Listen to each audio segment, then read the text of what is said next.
Thank you so much for speaking to us here on France 24 today. In your opinion, what's likely to be going on behind the scenes in Iran right now?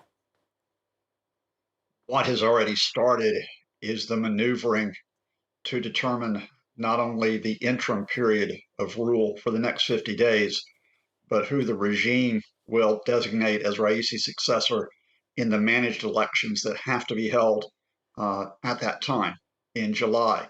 And I think you're going to have a contest domestically between hardliners, and Raisi was a hardliner, and the conservatives who had led Iran for much of the period since 1979, but had been pushed to the side.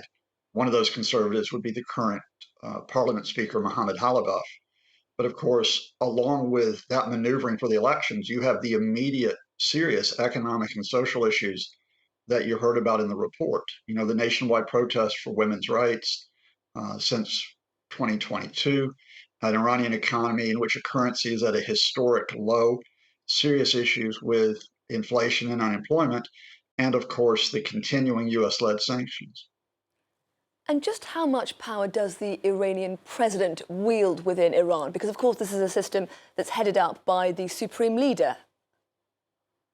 It varies from president to president. So, for example, if you were to talk about, for example, Mahmoud Ahmadinejad, who was the last, conservative president, he tried to establish some type of autonomy, and quite frequently was checked by the supreme leader.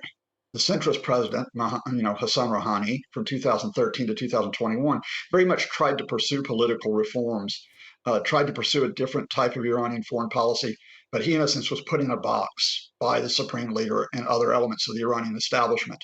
Raisi was very much, Khamenei's man. He was very much there simply to, hold the office of president, while the supreme leader, the Revolutionary Guards, and other key elements really set the course of Iran at home and abroad. And given the speed with which these upcoming elections are being organised, is it safe to assume that the next president of Iran is likely to be significantly under the thumb of the supreme leader compared to, say, Ahmadinejad in the past? Oh, if I was to go make a bet today, I'd put my house, my family, and my children on that, because since the mass demonstrations of 2009, after the disputed presidential election, the regime has had to put down protests. They've had to put down the idea that you could have a real challenge from the reformists. And that was why Raisi was put in 2021, after 8 years of the presidency of Hassan Rouhani.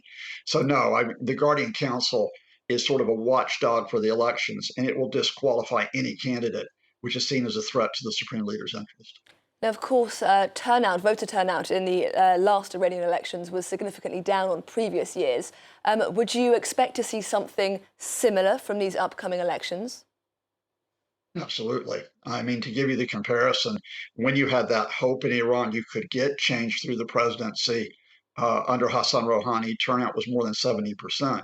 In 2021, the turnout for Raisi's managed election was a historic low in the history of the Islamic Republic, just over 40%. And there was a similar level of turnout for the parliamentary elections, which were held this spring. The fact is that this doesn't mean that Iranians want to rise up and replace the regime, but many of them, after years of being ground down economically, politically, and socially, are just simply in a state of resignation about what their country is doing and where it goes next. I'd like to talk briefly about Raisi's legacy. Raisi's death comes just weeks after Raisi and the supreme leader launched an unprecedented drone and missile attack on Israel last month. How instrumental was Raisi in that decision to attack Israel? Oh, he was just there as a spokesperson for it. I mean, that decision would have been taken by the Iranian military in consultation with the supreme leader's office and with the State Security Council. It was a demonstration attack. I need to emphasize it wasn't meant to be the first phase of a direct confrontation with Israel. Whether or not that demonstration succeeded in deterring the Israeli attacks, well, that's why we go back into another period of uncertainty. Will Israel try to take advantage of at least this limited power vacuum while Iran designates a new president to push against Iran, not necessarily directly, but in areas such as Syria and Lebanon? And what then of Iran's uranium enrichment program under Raisi? Iran significantly enrich its uranium, bring it closer than ever to weapons grade levels. How instrumental was Raisi in that program? Peripheral. I mean, the decisions over Iran's military and its nuclear program are not taken by the presidency under its system. They are taken by the Supreme Leader's office. They are taken by certain other security officials and, of course, by the Revolutionary Guards. The nuclear talks, which, of course, were with the 5+1, France, the UK, Germany, the US, China, and Russia, those talks effectively broke down in 2022 as Iran increased its nuclear enrichment.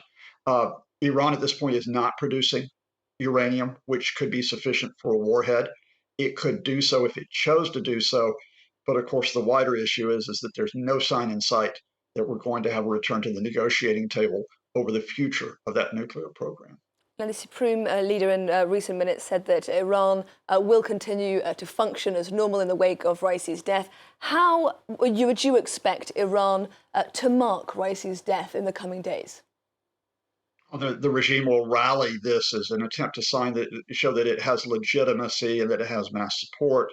You're going to see highly organized rallies, not only, of course, for the death of Raisi, but the death of the foreign minister, Hossein Amir Abdullahian.